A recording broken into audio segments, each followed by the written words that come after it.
Шемилон, Басаев, 94 год, октябрь, митинг, канал 4080. Примерно тем гуйте. Короче, бусул, почал хренабах, иштаг, безусловно, шенла, вагабистхла, мурдшхла, вообще теша, цатеша, шенла, кис динуала, шенлу, где почал квой, инак, валаре езарбах, иштаг, дословно. Ну, все правильно, такие настроения и были. Просто потом уже подкосили все это идеологию. Бог, что 94 год, шариат, идуха, сон дикер хака, шмабая хака. Да. Четко в соответствии с Конституцией.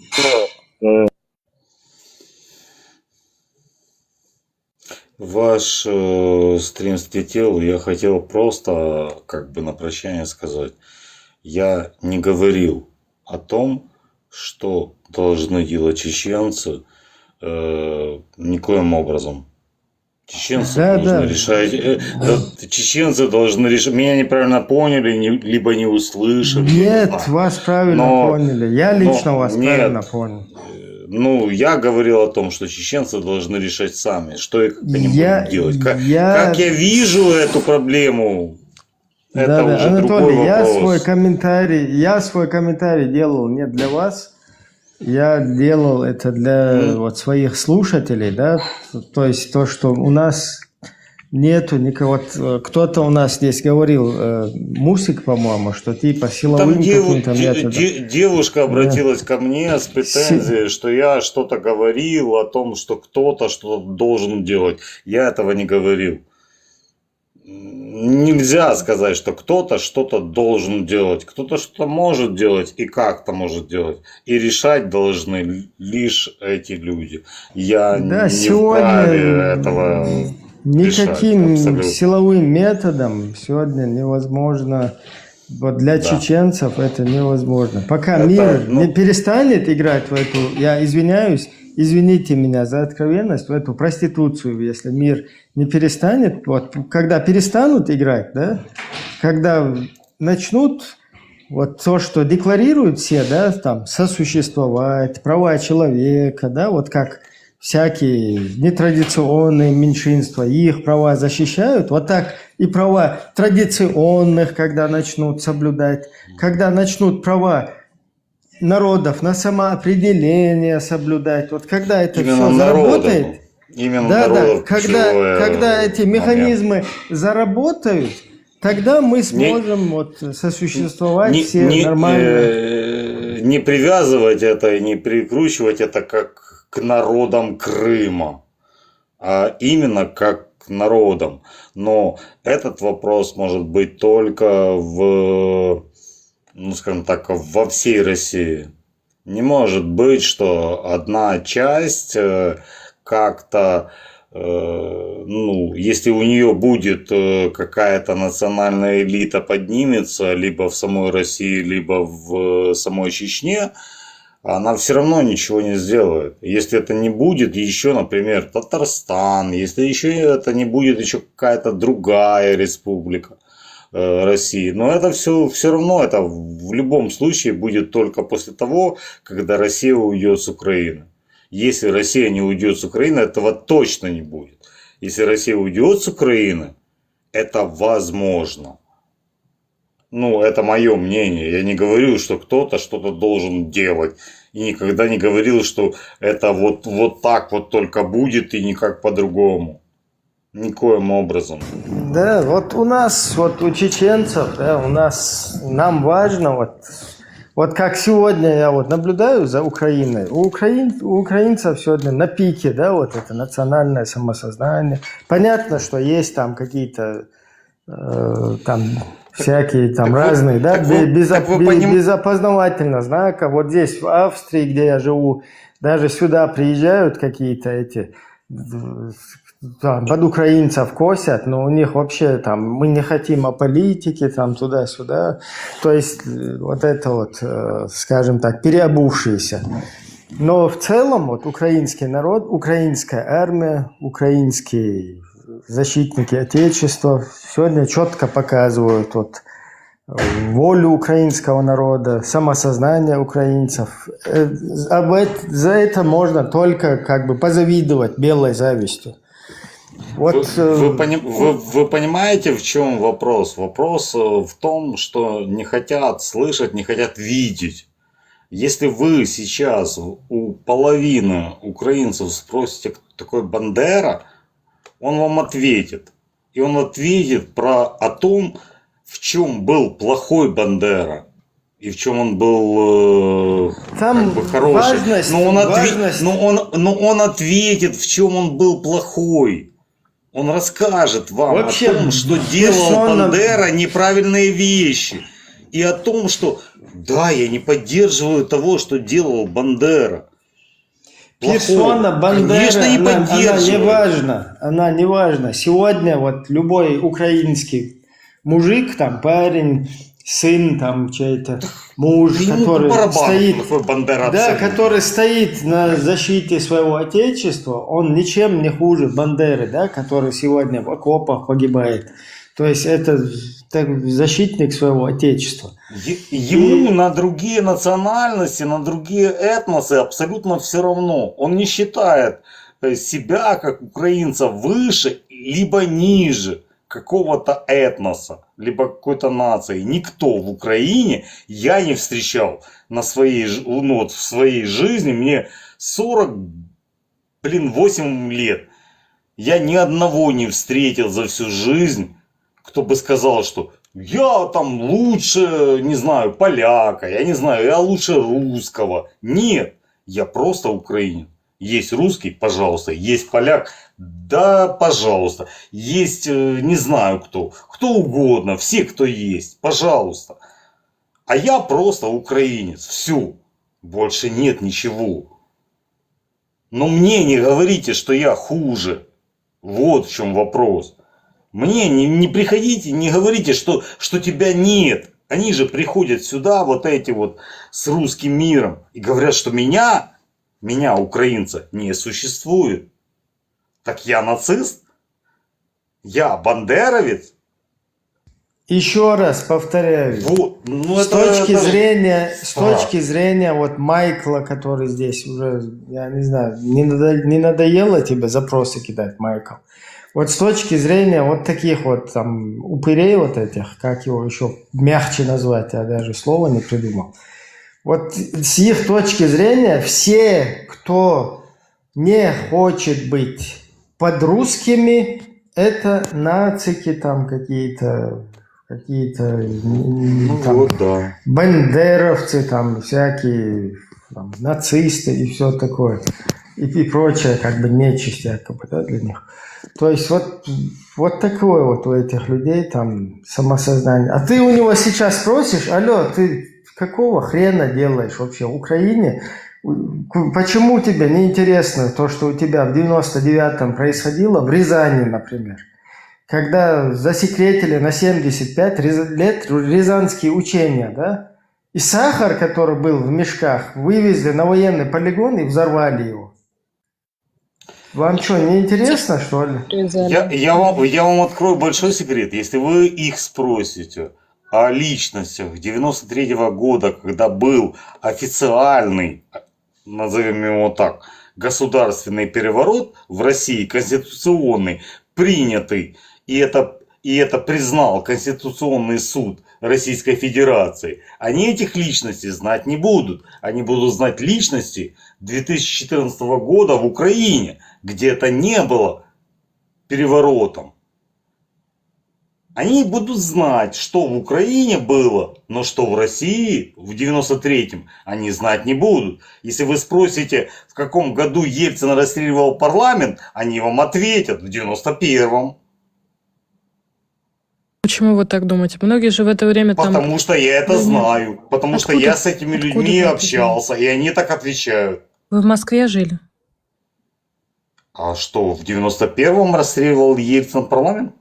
Я спрашиваю, вы в Москве жили? Вы говорите, вы общались с людьми. Это же было, Я было в говорю Москве. о том, Это наблюдали люди, Я говорю живущие в я Москве говорю своими о том, глазами. Как я это говорю можно о забыть, том, если ты своими я, глазами это я наблюдал? говорю о том, что сейчас спросить Ну, людей они о разве том, умерли что эти люди? было, Они живы. да, они живы. Но если вы сейчас, россиянина, Ичкерия, спросите, инсайд. большинство россиян спросите, когда расстреливал Ельцин парламент в А откуда у Москве, вас такая они статистика? вам ответят 91-й. Ну Откуда у вы вас такая? проверьте. Ну, у Решите меня два информация слова, такая, я когда добавлю. я Анатолий, общался с этими людьми. не знаю, допустим. может быть, у меня происходит Пожалуйста. такое странное Пусть не так. впечатление от вашей беседы, знаете, или оно намеренно, не намеренно, вопрос открытый для меня тоже остается. Но суть вашего разговора сводится к тому, чтобы глобальную проблему свести на какие-то местечковые, локальные такие проблемочки, знаете, там, на личностях, на какой-то идеологии, на УПСО, какой-то Бандера, истории, которые, не знаю, сама история решит, кто он был на Вам самом деле, показалось, видно будет. Я готов я как раз отказаться от наоборот любого не героя. хотел Подождите, переходить зачем вы себя ведете как на настоящий моменты. русский? Не ведите себя как настоящий русский. Да слушайте, пожалуйста, раз прислушались. Вот для меня любой герой, который сегодня называется чеченским героем, если скроются какие-то у него дела, которые скрылись впоследствии, где он был на самом деле антагонистом и являлся противником чеченского государства, я легко, несмотря ни на что, легко готов отказаться от любых героев, будь он мой отец или мой прадед, понимаете? Тут вся эта ситуация намного глобальнее, намного шире, ситуация в мировом масштабе. Если Россию не признают государством террористическим по всем мире и не начнут совместно против этого работать, то это, даже если Украина освободит свои территории, вернется к нам граница каких-то там 91-го года и так далее, если Россия будет существовать в таком виде, какой она сейчас существует, а тем более, если чеченский народ будет продолжать оставаться под сапогом России, украинцам и украинскому государству покоя не видать. Может быть, на 10-20 лет вы их успокоите, усмирите, но ваши дети будут испытывать то же самое, что и вы испытываете от этой России, понимаете? Потому что мы уже 400 лет испытываем на себе это. Мы испытываем сегодня то же самое, что испытывали мои отцы. Мои отцы испытывали то же самое, что испытали мои деды. То есть вот такая вот система, понимаете? Вы должны намного шире думать и шире смотреть на этот вопрос. Не осуждать эту тему. Или вы это делаете намеренно, или это вы не понимаете. Вы не можете этого не понимать. Вам 48 лет, вы признали сейчас. Понимаете? Не сводите глобальную тему на какие-то местечковые, локальные, не знаю что, понимаете? Как мышиная возня где-то в огороде. Я понимаю, я вопрос не совсем ваш понял. Я не приводил это, я и не сводил это как раз к каким-то узким вопросам. Это меня к этому приводили. То есть хватали за какие-то слова мои и это все приводили к Саше Белому, к Унаунсо, еще к чему-то. Я говорил изначально о глобальных вещах, о причинах, о следствиях и о том, что с этим всем делать. Это я об этом говорил. Над тем, чтобы меня такого не повторялось к этим... каждые 20-25 лет, чтобы такого не повторялось, чтобы наше поколение, которых мы сегодня растим, не видели то же самое, что мы видим сегодня. Над этим все мы вместе должны глобально думать, понимаете? А я же не хватался к тому. Измышление, низкокачественное, иллюзию какую-то, понимаете? Глобальная проблема на самом деле очень серьезная. Если весь мир этого не осознает, если украинцы думают, что даже если победят, да, допустим, но оно сохранится, вот это образование в таком виде, какое оно сейчас, оно будет возвращаться к своей идеологии, понимаете? Оно по-другому не может. Так я же об этом и говорю. Империя всегда должна расширяться. По-другому империя существовать не может, понимаете? Вы должны вот это осознавать. И все должны быть заинтересованы, что все народы, которые закабалены под российским игом, должны иметь право на свое слово и на свое самоопределение, понимаете? В этом должна быть заинтересована в первую очередь Украина. Потому что в Украине жить с этим образованием террористическим по соседству. Мы-то уже привыкли, мы-то уже все это уже проглотили, понимаете, и гной, и кровь, и пот, и все мы проглатываем 4 поколения уже. Но вы сегодня, на вас большая ответственность. Героический украинский народ показывает всему миру, что возможно противостоять сумасшедшему зверю, понимаете? Мы должны глобально мыслить, глобально Я подходить к этому вопросу. Я понимаю, и я об этом говорю, но не хотят слышать, а слышат какое-то слово, и за него ловят, и после этого начинается неизвестно что. Не будет ничего хорошего в любом случае, если такое образование, как Российская Федерация, другими словами Россия, не распадется. Это будет, не будет, я не знаю, это ли будет. Я хочу, чтобы это было. Я хочу, чтобы Россия со своими всеми войсками вышла с территории Украины. И образование Российская Федерация распалось на вот те федеративные образования, которые у них сейчас существуют. Потому что в любом случае, если этого не случится, и я с вами абсолютно согласен, если они уйдут с территории Украины, но Российская Федерация останется такой, какая она есть, придет Путин, не Путин, а Шмутин, ничего не изменится через 10, через 5, через 20 лет. Это все равно повторится. Это в любом случае. Я это понимаю. Это понимает огромная часть общества Украины. Повлиять на это часть общества Украины не может. Украина может повлиять только тем, что она на сегодняшний день защищается так, как она может. С тем, что она может, и с тем, что ей дают в том количестве, в котором ей дают помощь. Потому что если мы кто-то говорит, не знаю о чем, но если мы возьмем карту и посмотрим на карте Российская Федерация и Украина, мы посмотрим, как они отличаются. Но 5-й год Украина защищается. Да, она не отвоевывает территории. Это правда. Слава На Украине! сегодняшний день. Но она защищается 5-й год. Но если она даже выгонит их всех даже с Крыма, даже если военным путем, в чем я сомневаюсь, что это будет, а Россия останется тем государством, которое оно есть, ничего не изменится. Это могут изменить лишь национальные элиты внутри вот этих республик в России. В том числе в Чечне, как одной из республик России. Вот это я хотел сказать. Я не говорю, что они должны это делать. Я никому ничего указывать не могу и не буду. Анатолий, то, что меня обвиняли в этом, России. извините. Что? Еще раз напоминаю вам, мы никакая не республика России. Мы независимое государство, которое попало сегодня в оккупацию. Да? Я вас До услышал. того еще, как вам с Но. неба на голову упала независимость в 2014 году. До этого вот это все, что независимость вам упала отсрочило, на голову в 91-м. да, вам отсрочило вот это вот 14 год, да, вот как раз это чеченцы занимались этим отсрочиванием. Вы знаете, я согласен с это вами. не такая, не Я с вами претензия. согласен, но есть факт. Это как с Крымом. Мы можем говорить что угодно, и мы говорим о том, и мы правильно говорим о том, что Крым – это Украина. Мы это говорим. Но Нет, Крым если это мы Украина. если мы говорим о способах,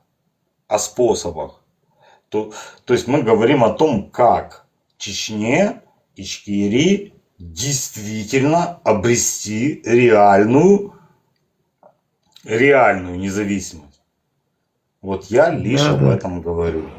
Я лишь об этом просто я вам чуть напомнил, что Чеченская республика Ичкерия это не Российская Федерация. Мне не нужно напоминать, я это знаю.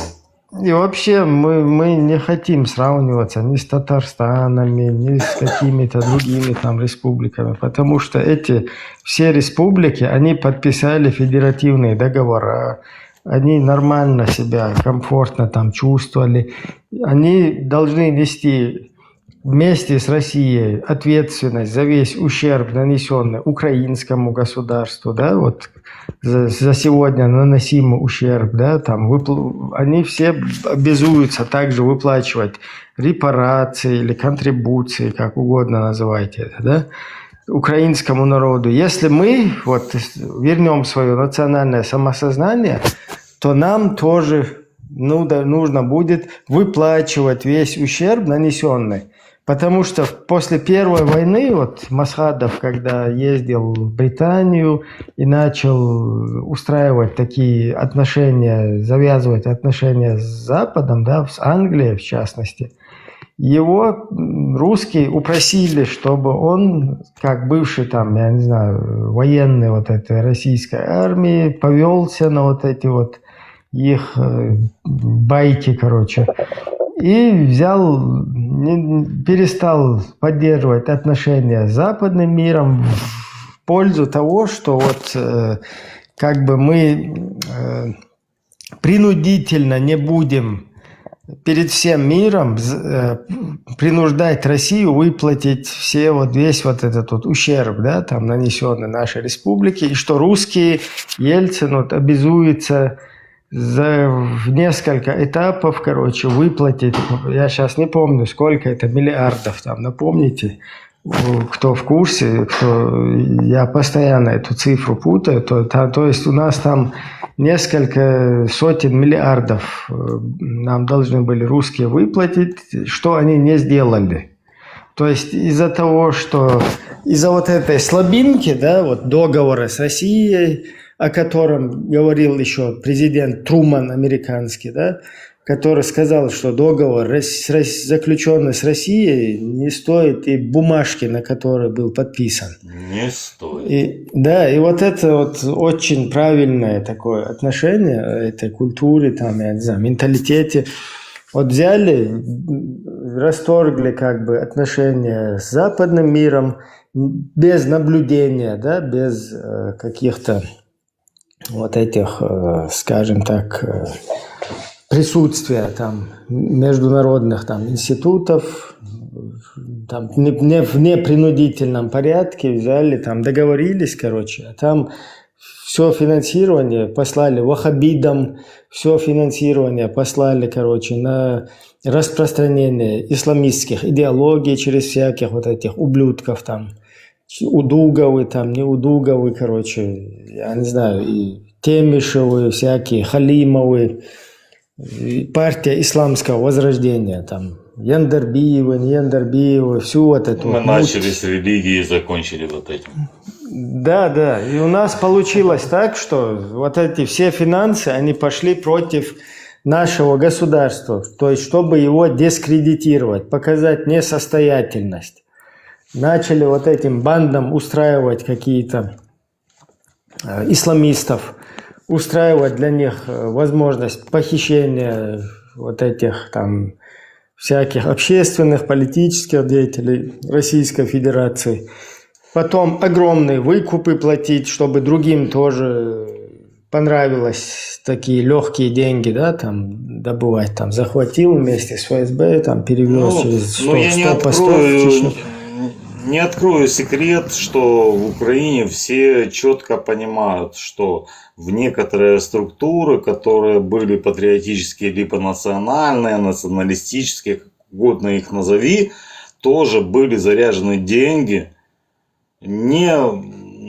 возможно, выше, возможно, ниже, но некоторые действия были проплачены, и как раз они были направлены на дискредитацию этого всего. И если сегодня в современной Чечне, в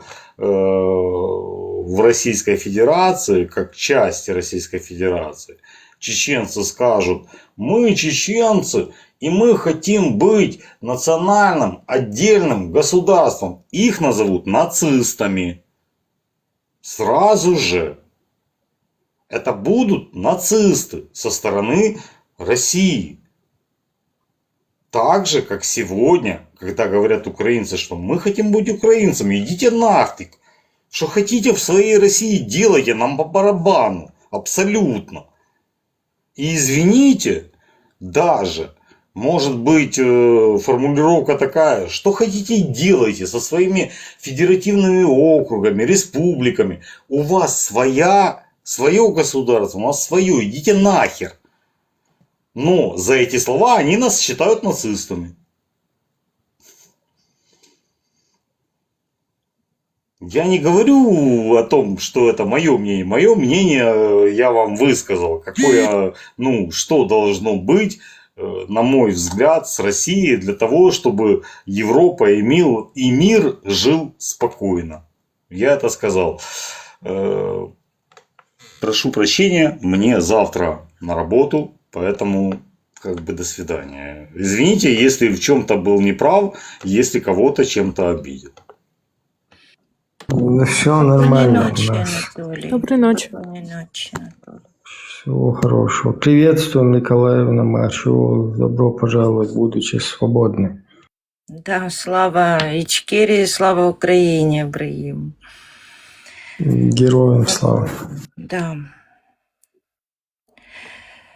Сейчас очень интересно, я так переживаю за Крым, чтобы довести это все до конца, чтобы Джевисен, вот обратно деньги, Ибрагим, обратно. Вот видишь, если доведем все до конца, получим помощь обещанную, чтобы не задержали бюрократия, то Крым, он и так есть Украина, это мой Крым, это Украина. Надо вот, чтобы хватило нам, как говорится, подмоги, да, от союзников наших. Вот я жду. Потому что уже один трэш, который был, поток денег с ЕС, уже сократили. Я сегодня читала, должны были 6 миллионов, уже 3,2. То есть, знаешь, вот подозрительно мне. Вот деньги обратно тормозят. Только как мы только начинаем, взяли в кольцо, я считаю, Крым очень хорошо взяли. Блокада такая, просто блокада. Сейчас надо это до конца сделать. Маршевол, Зураб, Гамарджоба. Машва, брат, Гамарджоба, салам алейкум, Кенацуале Гамарджоба, слава Украине. Как, брат? Слава Ичкерии. Слава Сакартвелу, слава Ичкерии, слава свободному Кавказу и слава Украине. Героям И слава. Израиль хай. Слава Кавказу. 100%. И свободу израильского государства и еврейскому народу. Извините, сестренка, что я вас перебил. Ой, вы с Израиля? Грузия, я грузин. Вы с Грузии. А что сегодня я читала? Что там посольство израильское на 21 червня? Заявление, обращение, что уже в Киеве нацисты на Крещатике, на Майдане у меня. Я вас умоляю. Я так смеялась. Есть такая поговорка. Ахту, русские швайни. Я проверила. Нацисты, они всегда говорят. Это же израильское посольство такое, подождите, нет? послушайте, девочка молодая. Нацисты были и в Украине, и в Грузии, в Ичкерии, везде. Для русского нацисты везде. Но то, что они про себя не смотрят, это самое главное со стороны. Вот смотрите, был Советский Союз, 15 объединенных наций, которые, по коротко, если можно сказать, СССР, Советская Социальная Республика. В 1941 году, когда Россию на Советском Союзе напала фашистская Германия, что произошло? Произошло одно. Вот этих 15 республиков умерло за эту русскую швайню. Вот так, если можно сказать. Если бы этого страны, этого нациях, вот этой 15 не было бы, сегодня бы не было бы в Красном площади, сегодня было бы Рейхстаг, и там говорили бы ахту-нахту, потому что мы кормили эту нацию, этот народ. 27 миллионов человек погибло. Но погибла за что? Мы не воевали, ни мы не умирали за там. Я сам грузин, я живу в этом городе, где родился сам Сталин. Но почему я это говорю? Ибрагим, брат. Ислам Почему? истина. Кто? Ислам истина, поняли? А при Так, чем тут ислам? у кого это микрофон? Это я говорю, ислам истина. Ты что, сказать что-то хочешь? Христиан, истина. А что тут такого? Христианство. Ислам истина, понял? Это Подожди, Джамшут, мой подожди. брат, подожди, брат, мой геноцид, брат. А чем ты доказываешь, что ислам твой истина? Потому что последняя религия самая пришла, понял, самый, это пророк Мухаммед прав. Подожди, брат, подожди. Так, Зурабу позвонили, походу. Не, брат, я на связи, брат. Нет, я тут. Вот смотри, брат, как тебя зовут, мой родной? Иван. Как? Иван. Иван? Иван, да? Да. Скорее, Ихван. Хорошо. Иван, и ты мне хочешь сказать, что ты мусульманин, брат, да? Да. Вот смотри, ты, короче, как я вижу по твоей национальности, твоего акцента, брат, ты из Казахстана, да? Да. Вот смотри.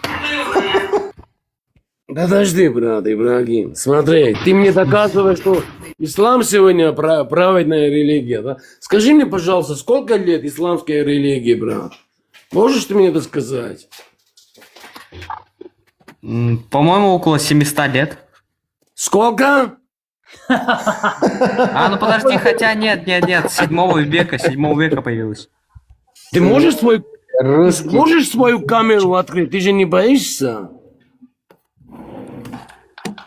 У меня здесь камера сломана. Зураб, здесь не работает, это аудиоэфир. Хорошо, брат. Вот смотри, брат. Тебя Мухаммед что учит, брат? Мухаммед учит тебя творить добро и любить, и не осуждать человека. Правильно, брат? Да, конечно, брат. Вот смотри, мой родной, я сам грузин. Вот смотри, я грузин, я христианин, я не мусульманин, брат. Но у меня, брат, я тебе вот так скажу, никогда меня учили, брат, что осуждать человека, что твоя религия правда, а моя религия неправда. Это Мухаммед Всевышний- сказал распространять ислам, чтобы не было ни мусульмане, смотри, чтобы все брат. мусульмане были. Алхамдулилля, брат. Все Всевышний будут говорит нам, кружиться вокруг Каабы. брат, смотри, Всевышний нам говорит одно: твори добро, не осуждай. Я Или ты творю там добро, будешь- но все будут кружиться вокруг Каабы. Никому Брат. не позволю не кружиться Да, вокруг. он троллит, Зураб. Никто он не троллит. оскорбляет. Никто не оскорбляет религию, брат. Но самое главное... Я не оскорбляю, одно. но все будут кружиться вокруг Каабы. Тебя сколько лет, брат? Родители, тебя Подожди, 19. подожди. Сестренка, секунду. Тебе Маленький. сколько лет, мой родной? 19. Вот смотри, ты ровесник моего сына, я ровесник твоего отца, мне 49 лет. Вот смотри, пророк Мухаммед, когда было ему 53 года, когда он женился на Аишу, ты можешь мне сказать? Вопрос. Да, 9 лет. Сколько? 9 лет. Машалла, машалла. Машаллах. Смотри, брат. И как ты думаешь, это правильно? Маша Конечно. и Алла. Хорошо, брат. Вот смотри, у Правильно. тебя есть, Своё у тебя есть сестренка, у тебя есть сестренка 9 лет. Я ровесник нету. твоего отца. Подожди, Иван, брат. Вот смотри, я ровесник, я друг твоего отца. Я прихожу в твой дом, твой очаг и прошу твоему отцу видеть за меня замуж твою сестру, 9 лет ребенка. Ты добро дашь мне или нет? Нет. Почему? Ну, я считаю 18 правильно сейчас наше время. Нет, Подожди, так ты брат. мусульманин или мусульманин, скажи? Мусульманин? Ну ты по сунне пророка живешь или нет? Живу. Ну отдай дочку свою, в чем проблема? Я же его не Не, оскорбляю. я вправе отдавать, Я его когда я замуж захочу. беру. Иван, я же его замуж беру, ее. Никаких оскорблений, только сунна пророка. По сунне... Алхамдулилля, брат. Дочь? Суна пророка это просто суна, а не то, как прям все делают. Ребята, ему 19 лет, какая дочка? Подождите, Санечка, сестренка, Для тебя подожди. непросто. Тем более, Для тебя его непросто. надо учить, его надо учить. Если написано Ивана. «соблюди ара». Не, Если не на лезь, 9 подожди, лет- пожалуйста. Сестренка, не лезь, подожди. Слушай, пожалуйста. Вот смотри, брат, я тебе еще раз говорю. Я ровесник твоего отца, но я тебя называю как брата. У меня старший сын, 33 года ему. Я тебе еще раз вопрос задаю. Уважение, брат. Не обидишься, что на «ты» я с тобой обращаюсь. Скажи мне, пожалуйста. Зураб, Да, брат. как ты относишься к Сталину? О, я его ненавижу, брат. Я его ненавижу, брат. Он хуже Гитлера, брат. Он хуже Гитлера. То, что Израиль творит именно в Палестине, как ты к этому относишься? Подожди, То, что подожди. они 60 тысяч детей убили, как ты к Подожди, этому брат. относишься? Ибрагим, секунду. Уже 60 тысяч. Хорошо, брат. Можно Ибрагим, брат, подожди. если Ибрагим, мой родной. если- Дайте мне, я- он я со мной, тебе со мной. не брат. Секунду. Не называй меня брат. Брат, подождите. Брата называют Подождите, Зурабом. ребята, по очереди, подождите, ребята. Братья, уважение всем. Одну секунду. Ко мне вопросом подошел наш брат и сказал мне, то, что в Палестине, то, что в Палестине 60 тысяч детей погибло, как я отношусь? Скажи мне, брат, пожалуйста, кто этот цифр выдавал, что 60 тысяч детей погибло? Откуда А он Там подтвердил всего эти есть статьи. 60 тысяч. Брат, Настоящий. источник, откуда у тебя? Источник, брат? а он... У меня есть Подожди, источник. сестренка, не лезь, пожалуйста. 50. Секунду. Я с Сестренка Казахстана. родная. Я с 10 Казахстана. минут. Могу я ему вопрос задать, этому тру настоящему? Не, брат, он ко мне вопросом, подожди. Он же говорит, Потом что он с ответь. Казахстана. Я ему вопрос задам. Подожди, родной брат, что случилось? Зураб, Да, Зураб, Алба, ты приезжай Зураб, в любой а момент, почему задавай ты- вопрос. Ребята, братья, Я в Алматы Зураб, нахожусь, я 49 лет. Я вас всех очень прошу, Ну да, пожалуйста. Ребята, с уважением, ребята, меня не на базаре, ребята. Мы 9 человек сидим в прямом эфире, ребята. Каждому можем отвечать друг друга с уважением, пожалуйста. Я моему старшему брату еще раз вопрос задаю. Откуда вам источник, то, что вы сказали, что в Палестине? Зураб, Да. Мус это подтвердил. Кто? Мус это подтвердил. А кто это Мус? Московский уголовно. Мирный супер. Все, понятно. Вот смотри, брат, я вот так скажу. Ибрагим Нихарков, ты мусульманин? Хорошо. Террина. Хорошо, брат. Пожалуйста, Зураб, Казахстан. я скажу. Казахстан. Секунду, Иван, секунду, подожди. Вот смотри. А не Иван. Хамас в Газе, да, Хамас в Газе не пускал никакой организации, ни Красного Креста, ни международной организации, ни Объединенных ОБСЕ. и так далее. Вот смотрите, братья, я вам еще раз говорю. У Хамаса... Что говорит на войне, вот смотрите, армянская братья, церковь? Смотрите, братья, Армия. я не армянин, я грузин, еще раз говорю. Вот Армянский. смотрите, Что хочешь сказать? на войне Не перебивайте, очень многие Зураба. люди умирают. Очень многие люди умирают. И дети умирают, и старшие умирают, и так далее, и так далее. Но то, что вот именно... Вот смотрите, было в Ичкерии была война, ребята. 300 тысяч мирных людей погибло. Из них было 40 тысяч детей. Как вы думаете, Россия правильно делала то, что в Ичкерии напал и 40 тысяч там детей поубивали? Мирных детей, я вам говорю. Не, Россия второй, Что? вторую Что чеченскую ваш Березовский. Давай это оставим. ваш. Мы сейчас говорим об А при чем Израиле. тут И, ваш? Хорошо, Израиль, мы говорим сейчас я об этом... ты я зашел об этом сюда, очень начал. рад. Да здравствуй. Я очень Дорогой, рад. ты что хотел сказать? Зураб, Да. Зураб, можно я отвечу? Зураб, пожалуйста, Да, можно да. минуту? Да, брат. Минуту. Да. Бено, Кто лицемерит? Кто? Давай без оскорблений, брат. Без Сейчас я оскорблений, могу пожалуйста. проверить без проблем, кто лицемер. Без проблем могу проверить. Ибрагим, брат, Березовский. можно я скажу на ответ на вопрос Бено? Можно? Секунду, Ладно, секунду. ладно, говори. Пожалуйста, брат. Когда Бенно у Зураба спрашивает, как ты относишься к погибшим в Палестине, зачем Зураб, братишка наш, оправдывается? Мусульмане напали как шакалы на Израиль, а потом побежали прятаться за мирными жителями Палестины, когда им дали ответку оружием на оружие. Было дело или не было? Хорошо, Было или не хорошо. Сейчас, если Владимир Владимирович начнет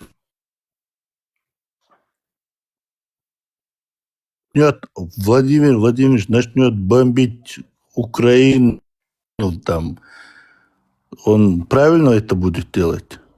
Ну, видишь, как ты перепрыгнул из одного тезиса в другой. По поводу Палестины мы уже выяснили, да, что там мусульмане подло напали на Израиль, а потом побежали за спинами мирных жителей Палестины прятаться. Было. Ты про это говорить уже не хочешь, правильно?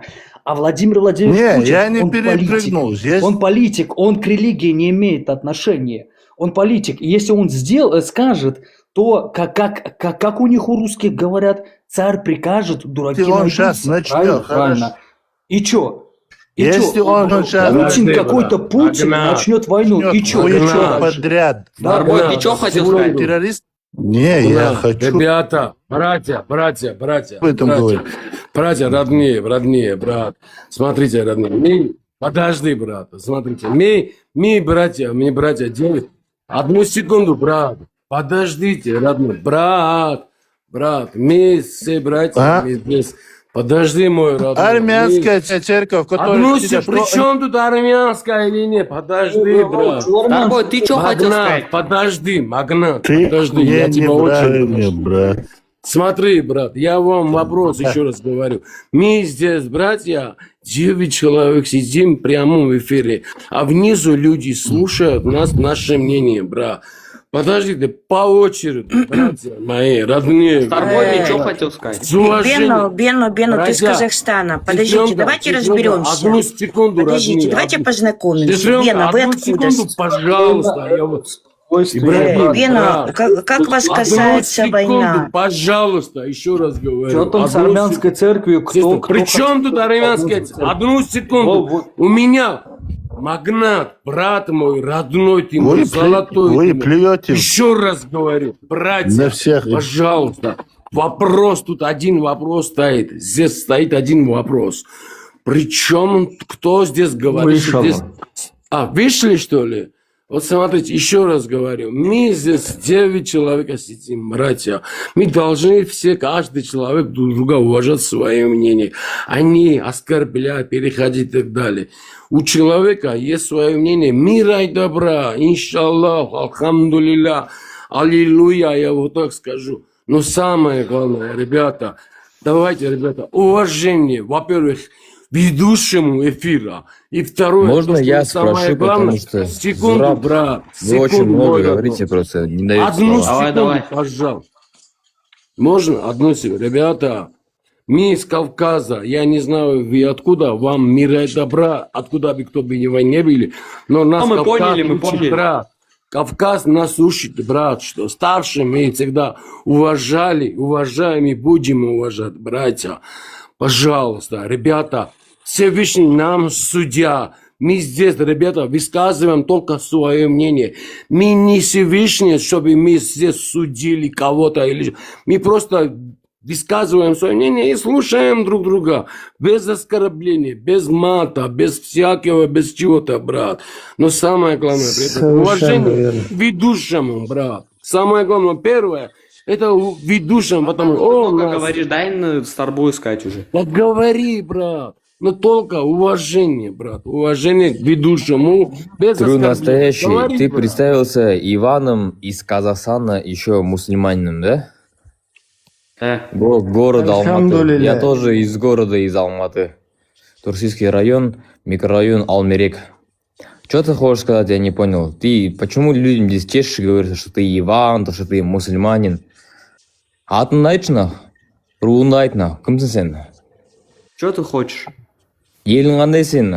Какой ты из какого народа? Он по-казахски не бельмес.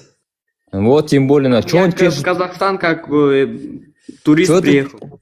Ну, это что ты чешешь, то, что ты казахстанец, нахуй? Не говори то, что ты релокант, нахуй. Говорю, что я ты- казахстанец, я в Казахстан приехал как турист сейчас, я тут нахожусь. А как ты можешь быть казахстанцем? Ты релокант, если ты не граждан Я не Казахстана. говорю, что казахстанец, у тебя что, с русским все плохо? Ты вначале что сказал, то, что ты казахстанец, еще и Иван, еще и мусульман? Ты провокатор, ты что здесь чешешь, нахуй? Я из города Алматы, на Турцийский район, нахуй. А не ругайтесь, Аккуратно. Это что, мараси, что ли? Я не говорил ничего, то, что я... Подождите. Старбой, у нас мат не приветствуется, я тебя попрошу аккуратнее. Я не матерился. Матом ругаться Ваня, харам. тебя разоблачили. Иван, тебя разоблачили. Ты не Как казахстанец. меня? Кто может меня разоблачить? Ну вот, ты не знаешь казахский язык. Сказал, я в город Алматы как турист приехал. Откуда ты турист? Ну все, Откуда тогда ты? не говори то, что Москвы. ты казахстанец. Говори, Я не ты говорю, что я откуда, как казахстанец. Ты Откуда сказал ты то, что ты приехал? казахстанец, что ты чешешь. Где Люди ты не слышали. родился? Что я не Откуда- чешу, давай иди отсюда. Откуда ты приехал? Я из Москвы. М, Говори то, что ты россиянин, как оно есть. ш- Какая разница, и в Казахстане или так, нация же это не меняет. В Москве привет. А можно мне сказать? Мгм. А то меня он это удалял, этот ведущий. Я дело Майкл, скажу. Я не буду тебе никого не оскорблять, я надоело? дело скажу. Я дело скажу. О том, кто много чего не говорит, я скажу правду. Вот смотрите. Слышно меня, да, сейчас? У меня просто связь плохая. Слышно. Вот смотрите, я буквально 2 минуты скажу, я перебивать никого не буду. Вот, когда выбирали Януковича, то, значит, были люди, которые были за евроинтеграцию, и также люди, которые хотели быть с Россией. Это было их право. Их, так, на минуточку, 6 миллионов человек, даже больше. Это люди Донбасса и Луганска. Вот. Конечно, Янукович сделал ошибку, потому что если он что-то пообещал, это нужно было выполнять. И не надо было давать прецедент. Но то, что сделано, то сделано. Случилось в 2014 году Майдан. Прыгали там, кричали всякую вот эту вот ситуацию москаляку на геляку, и то же самое. Не Ну, и разные кричали. вещи.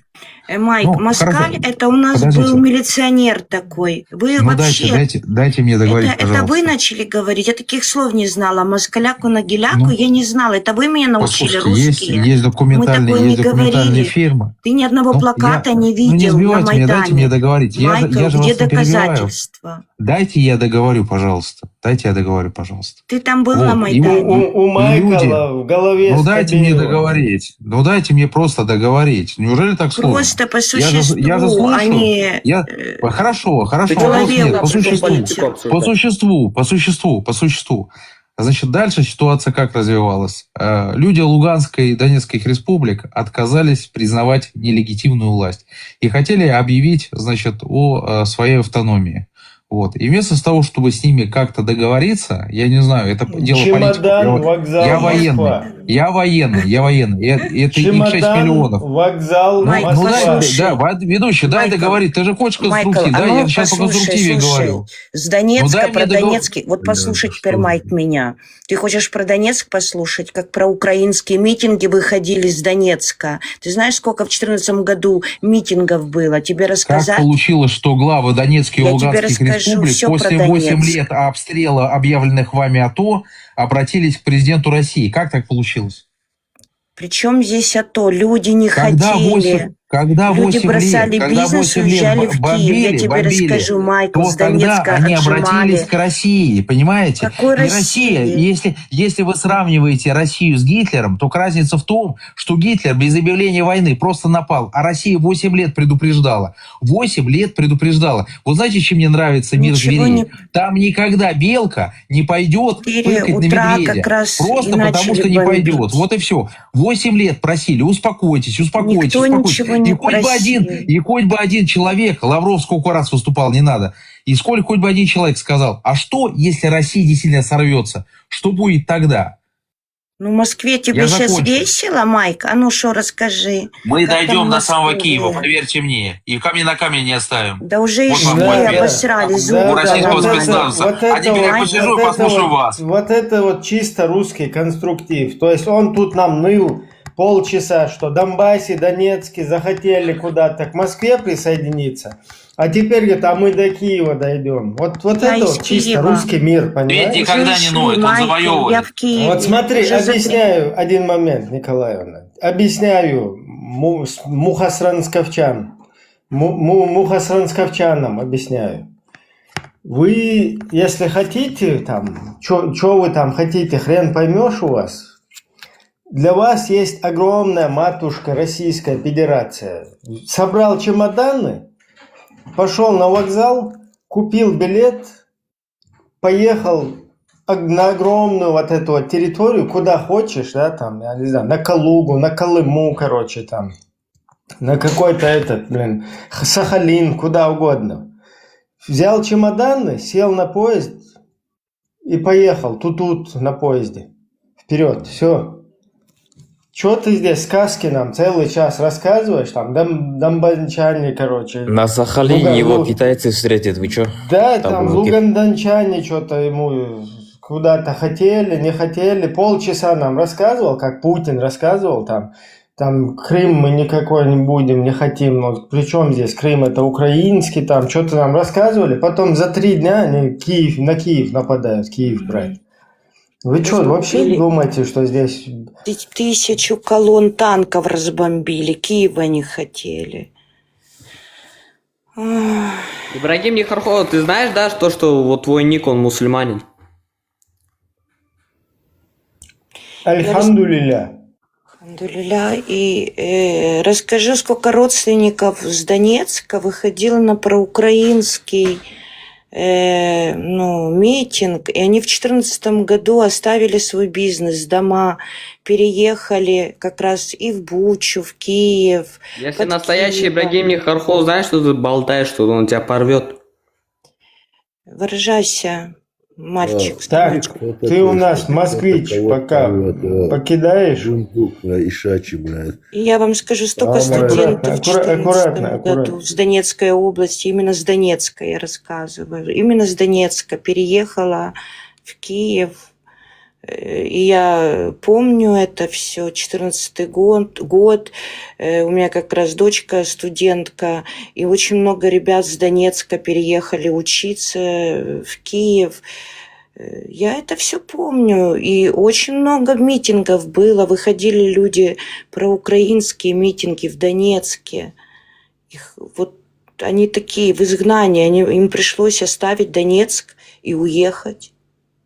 Они не хотели под оккупацией оставаться, оставили квартиры, бизнес и уехали. Блин, когда вот эти начинают мухосрансковчане, когда начинают рассказывать о каких-то правах, о каких-то, о демократии, о каких-то выборах, вот наши там какие-то хотели, там 60% их было, еще что-то. Мне настолько противно вот этих вот слушать, да, то они будут на жалость давить, то они будут куда-то там на международные законы ссылаться. По сути, пока ты им в морду, вот в рыло, я извиняюсь за то, как есть, да, вот в рыло пока не заедешь, вот чтобы ему объяснить, да, ну смотри, ну мы же соседи, мы одинаковые там какие-то, у нас такие же у всех руки, ноги, вы вот у себя там, мы у нас вот здесь.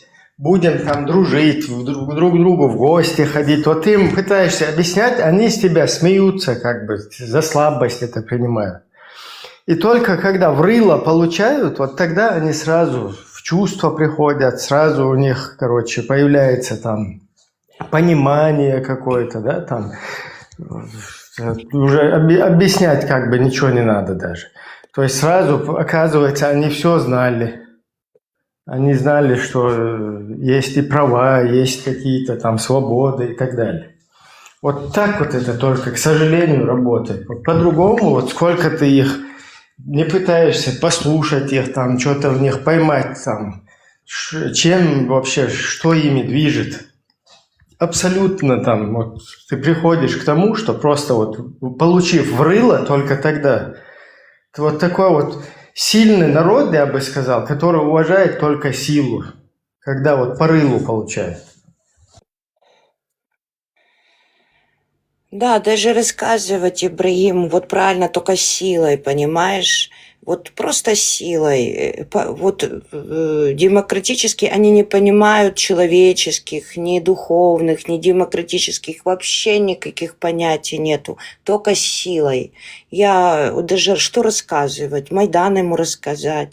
Когда наши дети в ноябре выходили, студенты, пропадали, исчезали дети, Майк. Я тебе расскажу, как дети мои выходили на Майдан. Мы их прятали в больницах. Это был еще ноябрь месяц.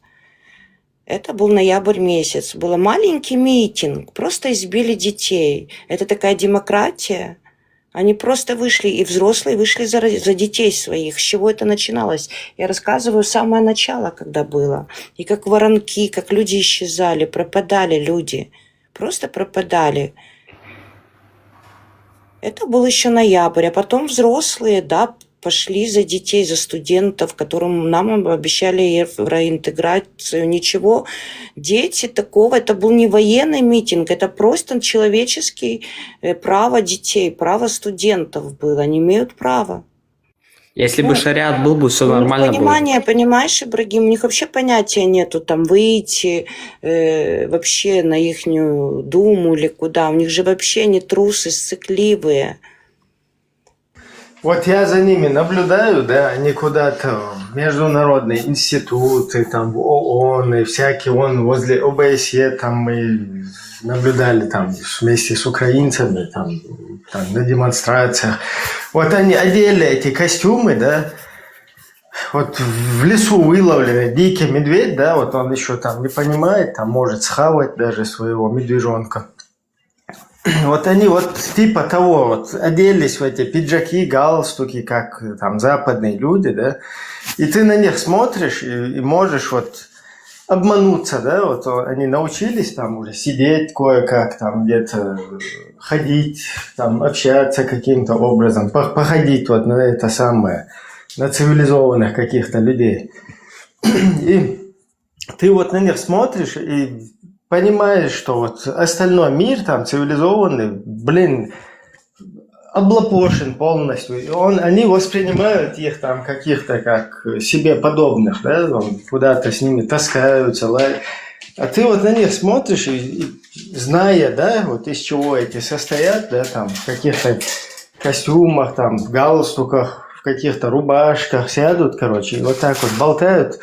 И вот приглядишься так хорошенько, да, там чуть-чуть включишь вот это дополнительную там, скажем так, фантазию, да, и видишь вот такого медведя там косолапого, который сидит вот в этой отдел, как бы косит там под человека, да, и сидит там, короче, свои вот эти какие-то там хитрости там и так далее, вот это прогоняется.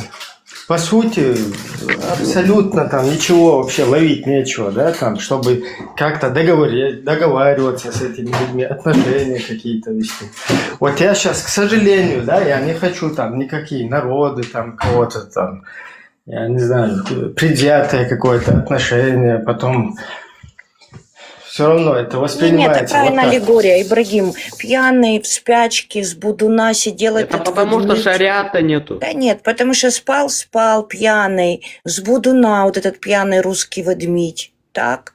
А Шариат потом был бы, не было бы говорит, такого. на Шариат Майдане нужен. там скакали, или еще проспал все, вообще не понимает причину, следствие, зачем. Мы внутри у себя страны, мы сами разберемся, что нам делать, кого выбирать, чего они вообще лезут со своего леса, как говорится. Вы там в лесу, вот эти пьяные ведмеди, что вам тут надо? Проснулись и лезут с какими-то вопросами, с претензиями. Я даже не могу объяснить, и вообще им это не дано. Это необратимые пропитые мозги. Ну чё, все успокоились? Я Необратимые отходил. процессы. Я спокойна, Зураб. Я спокойна. Я отходил. Я даже не слушал, ну, потому что я сам здесь, у меня какая-то маленькая проблема была, разбирался. Ну, все хорошо, все нормально прошло, брат. С русским не бывает нормально, Зураб. Это ненормально. Это необратимые процессы. Не русский, а Деградация. Майков был русский. У него деградация. О май гад. Он не понимает, что такое БСЕ, он не понимает, что такое Донбасс, что такое наблюдатели, о чем он говорит. Excuse me. Были наблюдатели в 2014 году, ОБСЕ. Он о чем говорить? Когда Вот он не смотрите. понимает вообще ничего. Вот смотрите, что я хочу сказать. Знаете, как потом получается? Когда они приходят и начинают с угрозами разговаривать, это уже не то, как может. Человек, еще раз говорю, у каждого человека есть свое мнение. Каждый человек имеет право свое мнение высказывать. Но смотря как ты его Ну высказываешь. смотри, Зураб, он начал говорить что-то москаляку, могиляку. Я таких слов не знала, Зураб. Украинцы очень дружелюбные были к Я россиянам. знаю, боже мой, я 2000... Да подожди, это ты знаешь. Я расскажу, как было до 2014 Вот смотрите, года. я коротко скажу, я в 2014-м проходил от малого Хорошо. Я тебе просто говорю, что россияне путают, Зураб. У нас был такой москаль. Это был милиционер такой, министр. Это был Геннадий, вот даже забейте, Геннадий Москаль. И они путают, что мы какие-то лозунги писали. Не было на Крещатике, на Майдане ни одного угрожающего лозунга. Москаль – это был у нас такой милиционер. Геннадий Да ты что, Москаль. пенсия знаешь? Шариат только, все ответы в шариате. Хорошо, я шукран, поговорим по-арабски. Аякай, закройте этому рот, шариат, шариат. Шукран. Шариаты, уичу, шариат. Каждое 10-е слово шариат. Понимаете, тебя он где говорит? так Дайте ему слово, научили? какой шариат? Перебивать Шариатица. старших. Сказочно. Ваня, он Ваня. А ты что-то против шариата Мовчу, имеешь? он Ваня. Он просто прикрывается, он дурит нас. Он А ты что-то Ваня. против шариата имеешь? Или что? Да он Я имею в прикалывался. виду шариат. Он сам понимает, о чем он говорит, чтобы шариаты пихать. Он сам вообще не мусульманин, чтобы шариат рассказывать. Хорошо, Он убежал брат, с России, хорошо. в Казахстане сидит. Хорошо, брат, хорошо, мой родной. Все понятно. Мы ладно, здесь мужчины, брат, извиняюсь. там. Зачем надо сейчас на девушку там объяснять, там, шариат, что это и так далее. Мы Не, все я прекрасно девушке ничего не говорю, Да который здесь вот не- стоял сверху. Сверху Брат, был вот смотри. это. Брат, вот смотрите, Это не пожалуйста. девушка, это Я еще раз говорю, брат. Вот смотрите, шариат, у каждого есть свое мнение, и все имеют право высказывать то, что есть. Но самое главное, ребята, братья родные вы мои, есть одна страна и столица, это Москва, москали, братья, смотрите, который всех 15 республиков потратил, а он приносит нам всегда ненависть и вражду, брат, понимаете? Почему, вот смотрите, я грузин, да? Почему сегодня весь мир признает Грузию как независимая свободная страна? И почему сегодня весь мир не признает Ичкерию как независимая свободная страна? Чем мы отличаемся, брат? Мы, брат, тоже на Кавказе, они наши братья, соседи, мы тоже в Кавказе живем, они тоже на Кавказе живут. Ну что, брат, раз уж у нас 5 миллионов, и, допустим, их 3 миллиона, брат, и то, что они что, не имеют права свое мнение высказывать и свою свободу высказывать? Ну нет, брат. Там знаете, что есть? Там нефть, и Россия то, что не хотела терять всегда вот этот нефть, поэтому он не взял и не отпустил. Нефть есть на Кавказе, брат, азербайджанскому народу. Почему он на Азербайджан не напал? Потому что Азербайджан, брат, это 20 миллионов, брат. И еще сверху 25 миллионов азербайджанцев жили, брат, и живут в Иране, мой брат. Они мусульмане, брат. И поэтому они не захотели. Что, брат, где 2 миллиона и где, брат, 25 миллионов? Конечно, 2 миллиона можно сломать, чем 20 миллионов, брат. Понимаете, в чем дело? Но зато смотрите, Гитлер, вот этот фашист, Эту нацию он называл деградированная, несостоявшаяся нация. Понимаете, в чем дело? Узкие, брат. Благодаря нас, 15 республиков. Ассаламу алейкум. Ассаламу алейкум, мой брат. Благодаря нас, этих 15 республиков, эта страна, эта нация существует. Если бы не было бы вот это 15 республиков, брат, это бы страны, это государство бы не было бы сегодня, брат. Понимаете, в чем дело? Это 15 республиков, если бы не... Мы кормили, брат. Мы кормили. Что такое сегодня Россия? Москва и Питер. И все? Вот это все? Но не, брат. Везде. Куда пришел, братья? Куда пришел русский мир? Везде, брат. Смерть, Я тебе скажу, кровь. брат. Да, брат. Берешь, на рынке покупаешь барашка, и оп-оп, барашка, оп-оп-оп-оп. И что это было? Заход свой. Свой Да, туповой. тут прикалываются. Показал свою культуру. Ну, это понятно, брат. Вот поэтому, Ибрагим, мы поэтому и говорим, родной, что всегда, братья, мы на Кавказе, родные братья, хоть мы по вероисповеданию, брат, разному, но зато у нас есть, брат, один Всевышний на земле, Бог. Не нам... Нету никакого Всевышнего, только барашки есть. Смотри, барашка это, брат, выкинь его, Ибрагим, пожалуйста, брат. Ты 50-летний. Еще раз говорю, брат, Всевышний нам говорит одно. Зураб, я тебе сейчас модерку дам, чтобы удобнее было. Так. Спасибо, брат. Спасибо, брат, спасибо.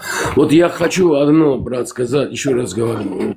Всевышний нам говорит, придет судный день, вот там, родные, мы будем свою жизнь, свою там, перед Всевышним объясняться. Но то, что у нас есть, мы на земле, братья, мы гости на этом земле, гости.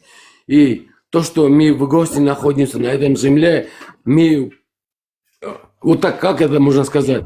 У нас хозяин на этом земле, Всевышний Бог. Он пустил нам, он свой очаг, свой дом. И он нам показывает, что мы должны его любить и ценить, и творить добро. А в остальном, братья, есть, я еще раз говорю, я сам христианин, православный, но у меня есть братья мусульмане. Я и в мечеть заходил вместе с моими братьями и молился, брат. Когда был Байрам, брат, я заходил в синагогу, брат, своими братьями, еврейскими братьями, и там вместе с ними молился. Я захожу всегда в церковь, брат, как мои предки учили, я всегда эту религию ценю, уважаю. Но я никогда не скажу, что моя религия правда и твоя религия неправда. Еще раз говорю, не нам судья, нам только один Всевышний Бог, судья наверху. Вот когда придет Всевышний, да, когда придет судный день, вот тогда мы будем отвечать. Но никто не имеет, братья,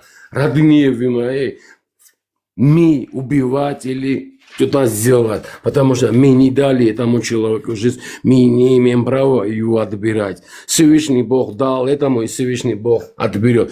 Но когда, я еще раз говорю, когда это русская швайна, вот этот фашизм, куда он пришел, везде пришел, брат. Криминал, бандитизм, убийство. Вот посмотрите, Россия до сегодняшнего дня, до сегодня провинциях, посмотрите, ребята, как будто они остались на 19 веке. Люди в деревнях, на деревнях домах живут. Нету ни канализации, ни асфальта, ни инфраструктуры, ничего нету, ребята. Сегодня Россия только одно, Москва и Питер. И поэтому, ребята, до сегодняшнего дня вот этот русня швайн, да, который называется русский мир, вот этот русский мир сделает только одно, ненависть на земле.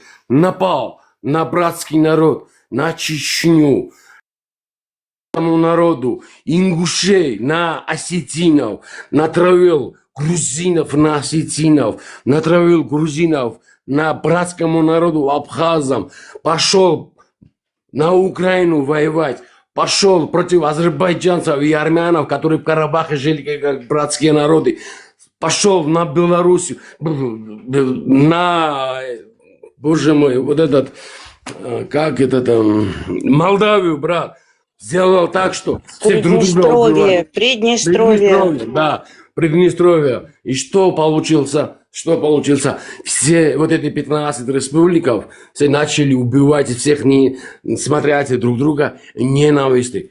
Когда это было, никогда не было, чтобы мы в Россию приезжали, нас называли чурками и называли нас черножопами, братья.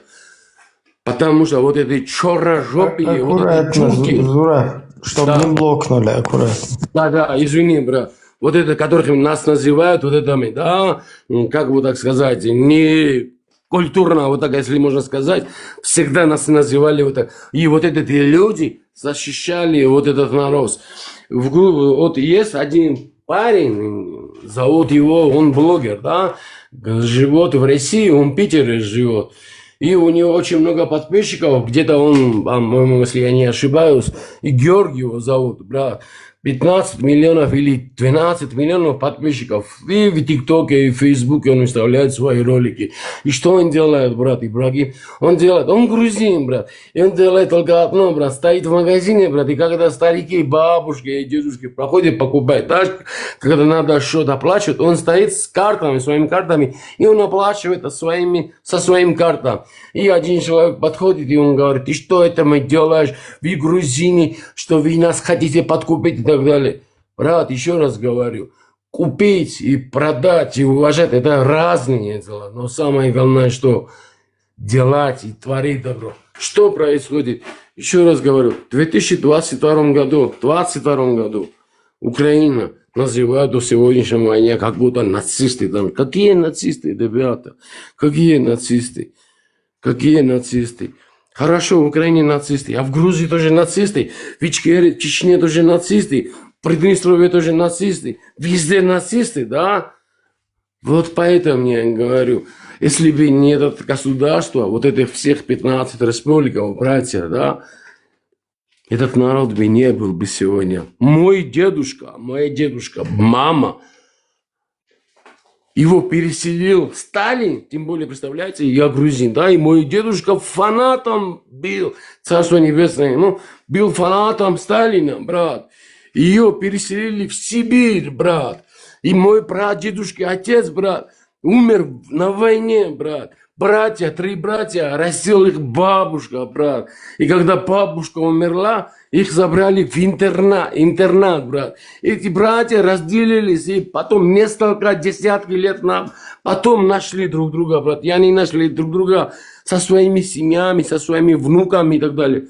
Но мой дедушка, я еще раз говорю, про Сталина, не дай бог, если бы я что-нибудь плохое сказал бы, да. Он меня из дома несколько раз выгонял. Он любился. Я ему говорю: этот человек твою маму в Сибирь переселил. Как ты его можешь любить? Как ты его можешь оценить? Я не могу, говорю. Но самое главное, что человек правильно сказал, мой дедушка. Не тебя судить, его поведение. Поведение только одно. Бог есть, Бог пускай будет сидеть. Но то, что этот человек говорит сегодня, мы не говорим ахтун, благодаря, говорит этому человеку. Я потом, когда сообразил, когда я взрослым уже свое мнение встал, да, я говорю, этот человек учил меня любить и творить добро. Он был моим дедушкой, брат. Его научили свои предки. И вот эти предки, брат, научили его, и вот так далее переходит до сегодняшнего дня. Мира и добра, брат. Ребята, я еще раз говорю, я всех люблю, всех ценю, уважаю. Но нельзя свое мнение показывать, но одно ненависть я только могу показать. Пусть Всевышний Бог мне судья и простит за мои слова. Вот это трусня, то, что есть, брат. Не могу, брат, не могу вот это творить. Я еще раз говорю, 17 лет, брат, я свою жизнь задал свою страну, свой народ, свое государство. Я бывший спецназовец, но, брат, я 2 ранения проручал. И благодаря вот этим швайнам, брат, в 2008, 92 и 2093 годах, брат. Ибрагим, спасибо, брат. Но я здесь, я свое мнение сказал. Огромное спасибо. Тебе тоже спасибо. Так, кто у нас? Майкл, ты уже тоже задолбал. Ты либо нас тут мазохистами считаешь, либо сам. Все равно абсолютно нету смысла с тобой говорить. У вас там вообще другая логика, другое видение вообще на жизнь, или вообще никакого видения, вообще не поймешь. Доброй ночи всем. Доброй ночи, Николай. Приветствую. Марш Овал. Добро пожаловать, будучи свободным. Я хотел бы с этим Зурабом поговорить, но он ушел. Какой он спецназовец? Он Да, Зураб вышел. самый провокатор с Грузии, который нигде не воевал, придумывает все. Я его уже 3 года знаю. Старался поехать якобы в Израиль против палестинцев воевать. Грозился, всех там перебьет. Но чего-то не поехал. Такой герой, значит, он. Спецназовец. Ой, смешно аж. Николай, его сейчас нет, и как бы за его спиной, скажем так, говорить. Да, я больше не буду говорить, но я просто в курс поставил. Правильно, мы с Зурабом, вот Зураб у нас гость, мы общаемся, дружим. Вот что-то такое негативное я лично в нем не видел. Если у вас какие-то к нему претензии, когда он будет, можете поговорить. Ну, многое мы не видим в других людях, понимаешь ты, что-то такое. Но этот человек, я знаю его уже 3 года. Идет, пускай палестинцев убивай. Это разве человек, который открыто говорил? Палестинцев убивает, он не говорил, осуждаю, да, тут сходу. Если он говорил, я вот по его риторике, знаю его, да, вот по общению с ним, он, наверное, говорил хамасовских, вот это петушных террористов, что их будет мочить. Кого мочить он может? Он вообще оружие держал в руках? Стрелять может? Держал, не держал, мы сейчас это как бы рассуждать. Я лично не могу, потому что нет оснований.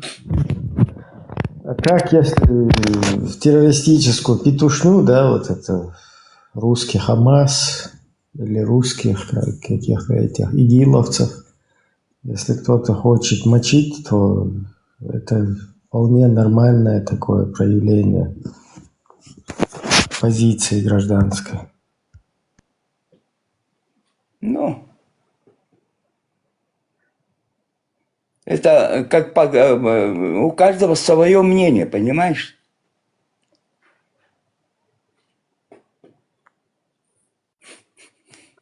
Николай, давайте с вами познакомимся. Я с вами не знакома. Вы откуда? Могу вопрос задать. А что, вы должны со всеми быть знакомы? В стриме, да. Я в стриме, да. Не со всеми. Ага, я с Не Абхазии. хотите, не надо, Николай, не Я с надо. Абхазии. Если вы так начинаете, вы что-то боитесь, может быть, не надо. Кого я должен бояться?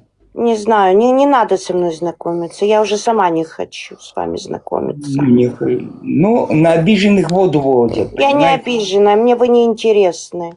Вы про себя, вы обижены просто. Я не стараюсь быть на Зураба, кому-то это вы обижены интересным. на Зураба. Я не обиженная. Вы пришли с обидкой. С обидой я никому не пришел.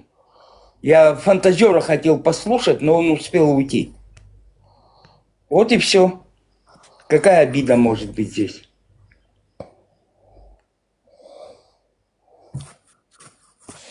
Ну тут нет Зураба, так что все. Вадим, здравствуйте.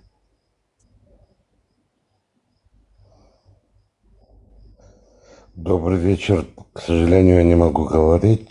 У нас ночь. Я только слушаю человека этого с Абхазии. У нас ночь. Я не знаю, мне слышно? Да, слышно, слышно. Да, к сожалению, войны везде и всюду. Это неприятно, конечно, все.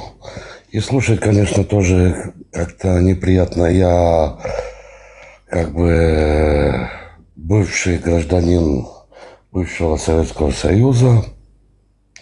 По поводу Украины, естественно, что как бы у меня жена с Украины, но с Крыма, так скажу. Она считает, что она с Украины.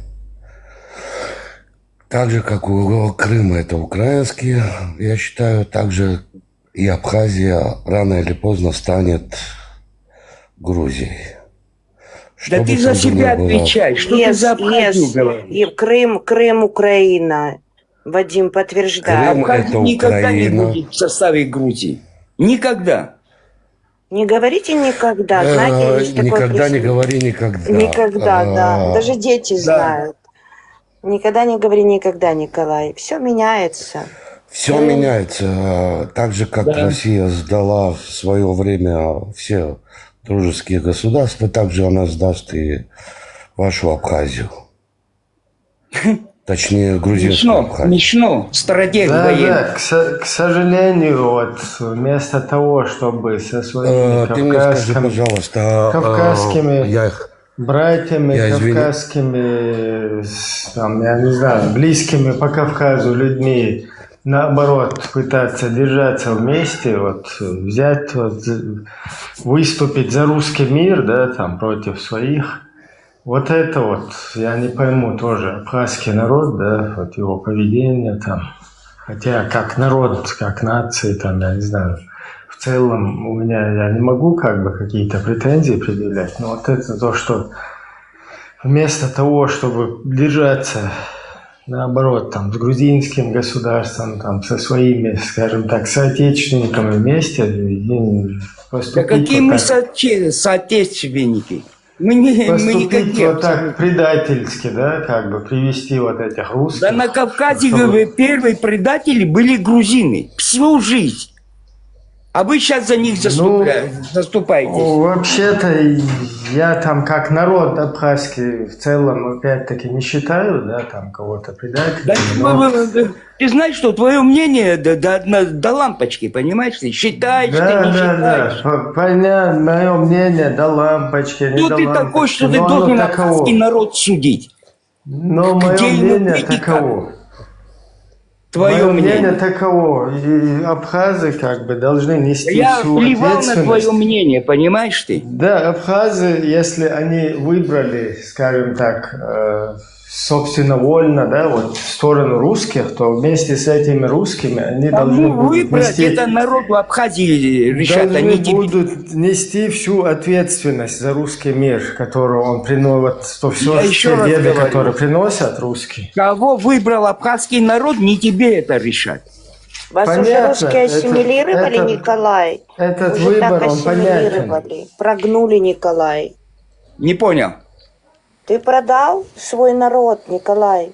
Русский паспорт получил. Какой ты хоть, кто ты вообще? Полупокер? Да я тебе за человека не считаю. Вот твой разговор, вот этот базарный. А я тебя предатель. Кавказ надо вместе, чтобы был. Николай, Ибрагим правильно сказал, надо объединяться. Кавказ вместе. Конечно, вместе. Кавказ, да. Кавказ вместе. Николай, я тебе скажу, я лезгинка по национальности. Да мне пофигу, кто ты, понимаешь? Я тебе просто говорю, это мое мнение, имею право. Мне за мне общий не Кавказ. интересно. А мне не Тебе вообще интересно. А что ты сюда пришел? А что тебе интересно? А что тебе вообще интересно? Николай, ты Ваши под-русски? сказки хочу послушать. Николай, ты под-русски? Ты под-русски вот по жизни? Я хочу, вот интересно ваши сказки слушать за это. Вот мне интересно, ты под-русский или не под-русский? Что такое под-русский или не под-русский? Под-русский это тот, который чурка под-русски лезет вот так, под русскими хочет жить. Просто ему по Это кайфу. твоя когда фамилия под-русски. Чурка. Твоя фамилия Чурка. Не, я просто цитирую то, как А называют. я тоже цитирую. недорусских, русских. Твоя фамилия Чурка, понимаешь ты? Не, я цитирую твоих русских хозяев, как они отзываются о тех народах, которые недорусские, вот под ними которые.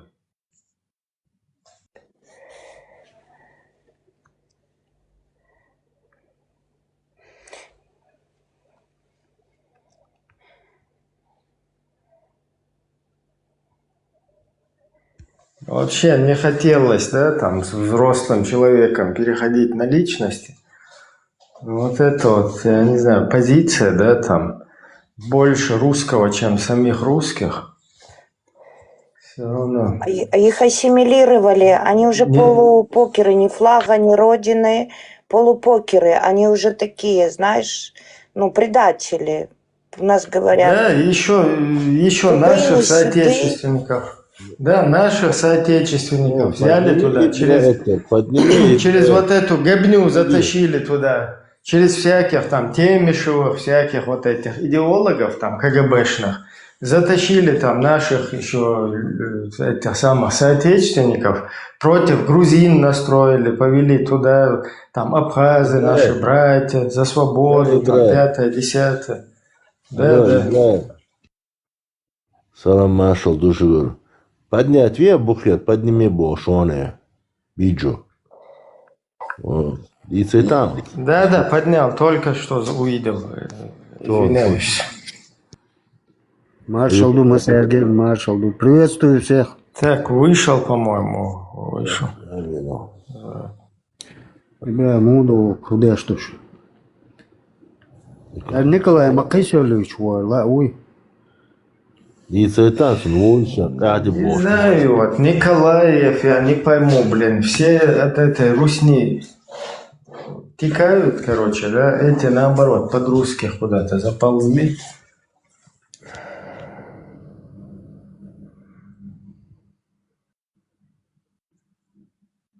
Коля, Николай. Что? Ну так чем ты недоволен? На личности не надо все равно. Не, я вообще так просто вспомнил. Ну так чем мне ты это доволен, Николай? Рассказывай. Плевал на вас всех! На всех вас, провокаторов.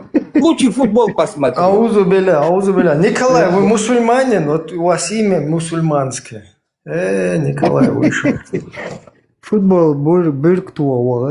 Не, представь еще наших вот этих будулаков там за нас водят, там мусульмане, абхазы, короче, блин, кто только не облапошивает, да, там, кто только вокруг пальца не обводит. Ибрагим это русский был, Николай? Или он... Да пофигу, он даже если Он не русский, ассимилировался, он уже растопырился под русский, но уже стал русский. Ибрагим, слышишь меня, брат? Да, я тебя не заметил. Он с Абхазии, брат, я его знаю. Аллапс. Шан Дискустан, Аллапс. Ты что здесь газуешь, а? Апсуа. Он выскочил. Он здесь сидит.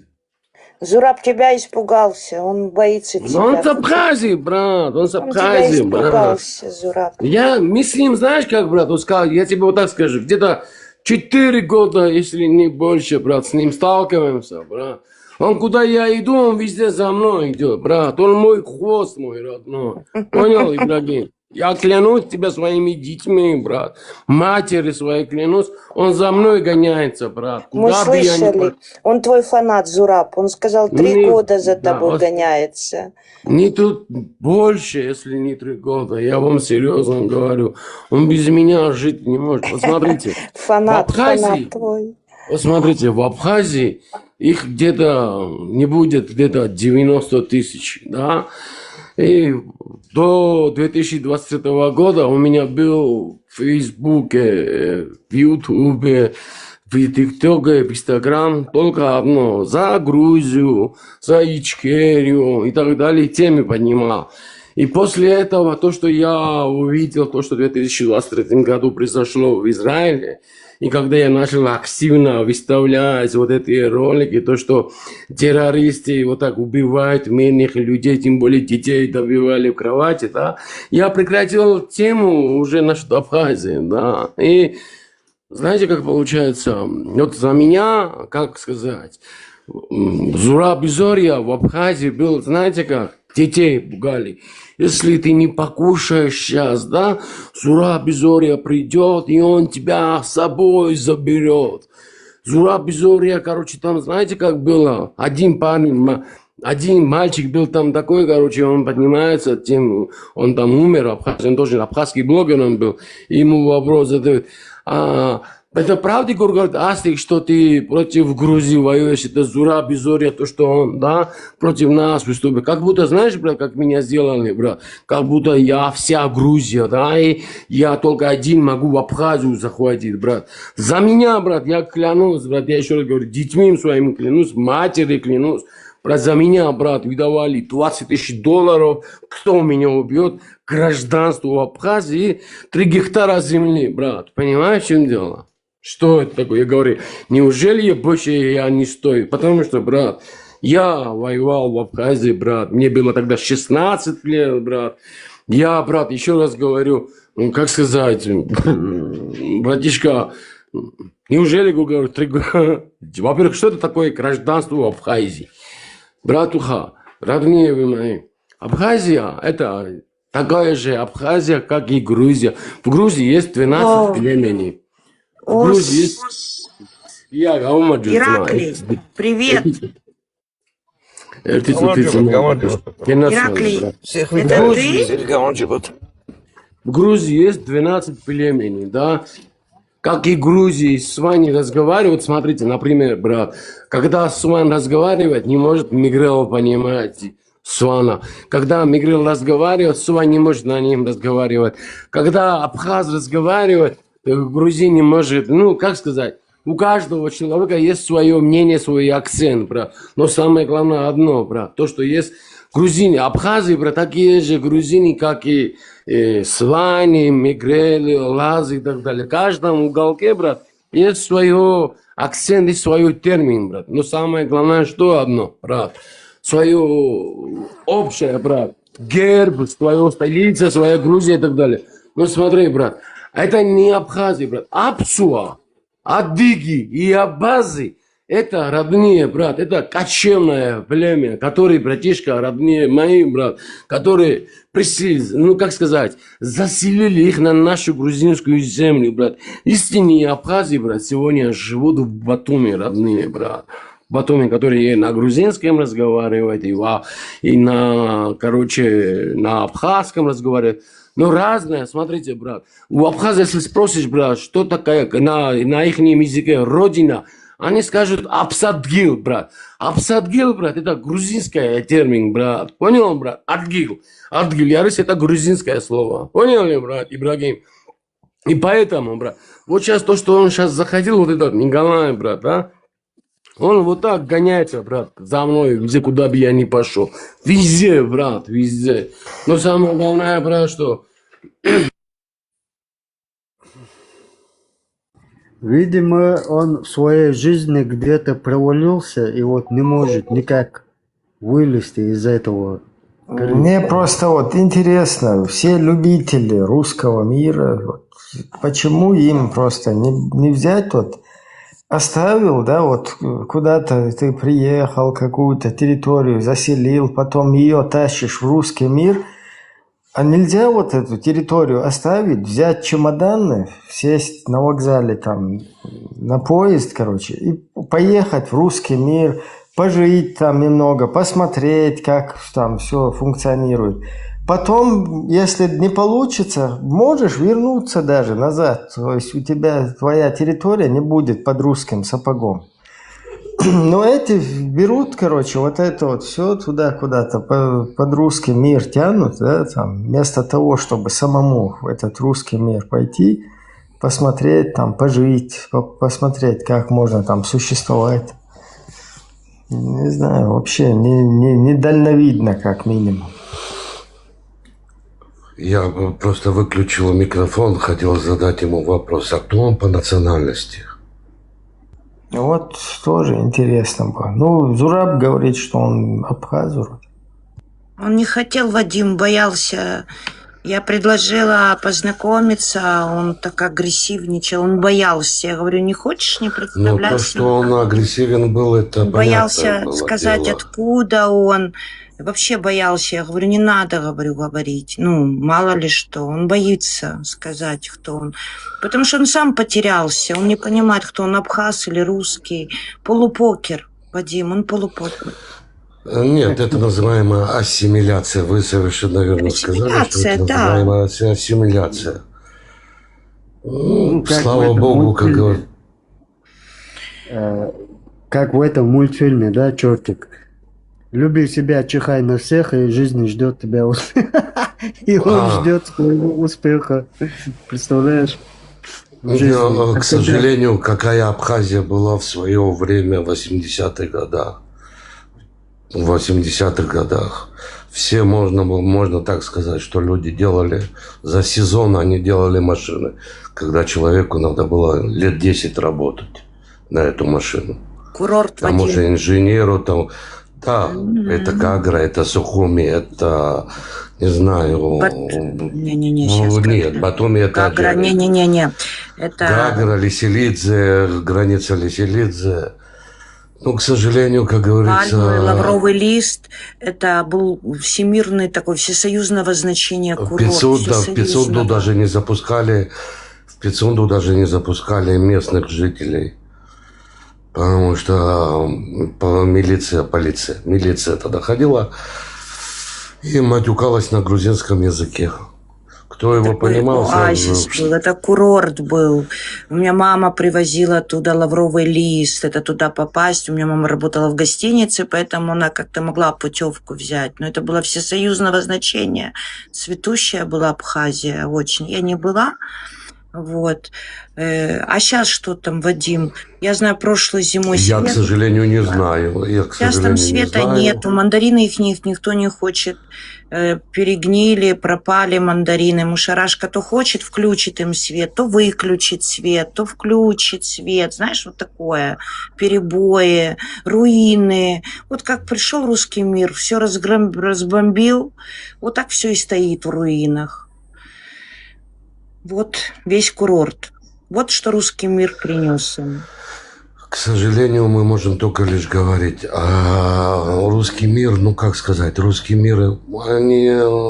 Кто это русский мир? Это не те же, это не нация, это все-таки правительство. Коллективная ответственность. Нет, правительство... Рыба всегда ведь пахнет с головы, начинает вонять. Рыба всегда с головы воняет. Теперь переименовали, понимаешь, из Руси река Русь есть. Их эту племя называли